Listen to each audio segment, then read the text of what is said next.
Hi guys and welcome to the channel. My name is Nick O'Leary and this week we have something quite unique on today's video. It's certainly a car that shows off, something that's really noisy and truly deserves the Mercedes-AMG badge. It's called the Mercedes-AMG GT C Roadster.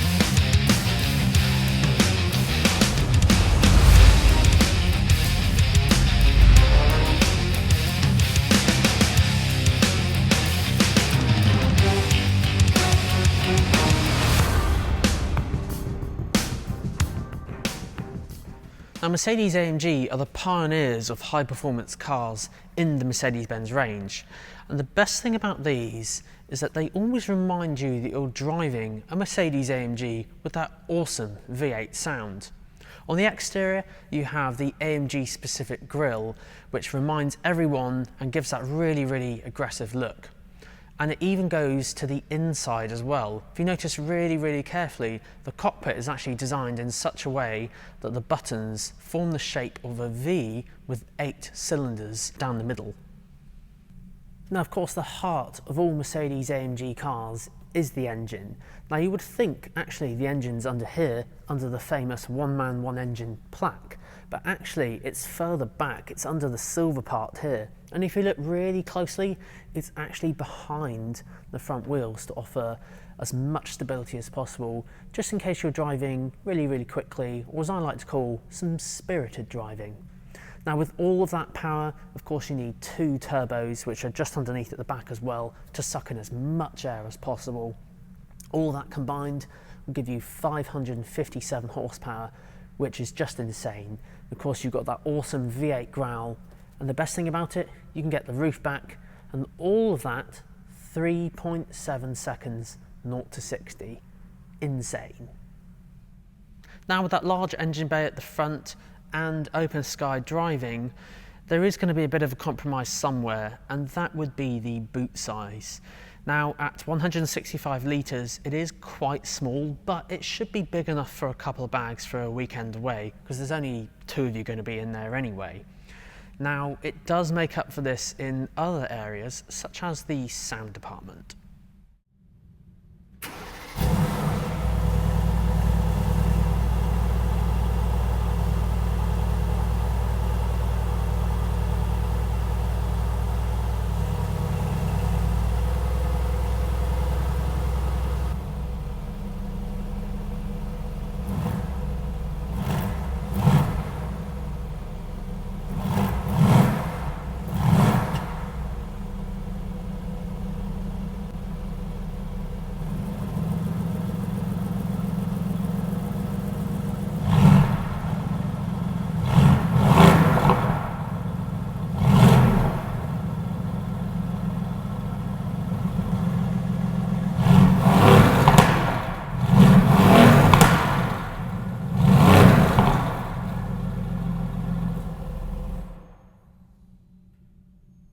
Now, the inside of a Mercedes-AMG GT is just such a nice place to sit.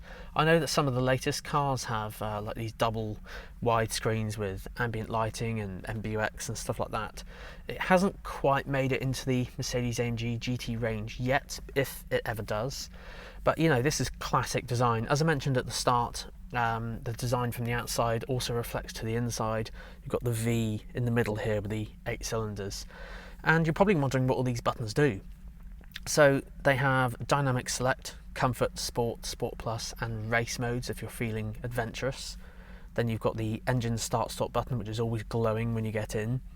ESP, so traction control if you wanted to turn that off. Suspension adjustment, which does change on Dynamic Select anyway. Everyone's favourite button, the exhaust button. You can make it a bit louder, get the exhaust crackling and popping a bit. And Then you've got eco stop-start technology. So yes, even a car like this, a big V8 bi-turbo, can turn off the engine at traffic lights to save fuel, because you know you've got to keep the emissions down low. And then we've got the volume and manual gearbox here. Now the screen, as I said, doesn't have MBUX just because it hasn't made it into the GT range yet, if it ever does.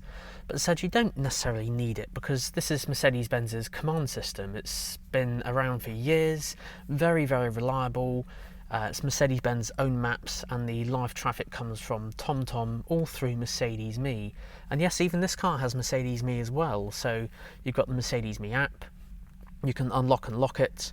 From the app you can view statistical information, you can even locate the car on a map as well, so it's fully kitted out with all the gear.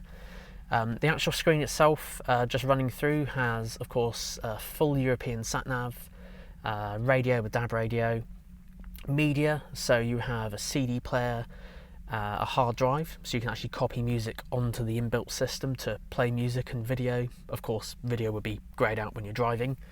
And then there's Bluetooth and USB ports as well, so fully kitted out. And I mentioned a couple of times you can get the roof back, so you can do this via the key by holding the unlock button from the outside, or lock button to close it. But on the inside, that button is in the top here. So if I push this one, it doesn't take long.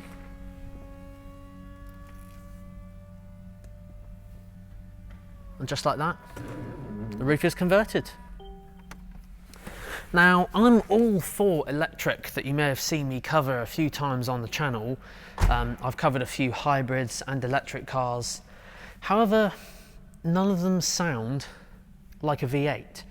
So with 2030 just a few years away, that's the ban on all new cars registered with a petrol or diesel engine. You just won't be able to buy any.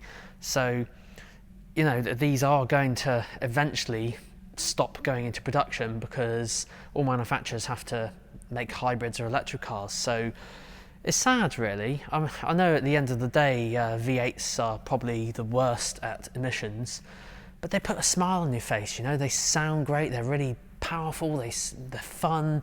So we'll have to see what Mercedes-AMG do over the years as to what happens, because if you're putting a 4-cylinder or a 6-cylinder in a Mercedes-AMG, it's not going to sound the same, so it'll be interesting to see what they do. And there we go, guys, that concludes this week's video on the Mercedes-AMG GT C Roadster. Do hit that like button down below if you liked what you saw, and hit that subscribe button if you want to be notified whenever I upload a new video. But you know what time it is, it's Friday at 4 o'clock every week. Thanks again for watching. Leave any comments down below if you like any suggestions on future videos or questions about your Mercedes, and I'll try my best to answer them. Until next time, see you all then.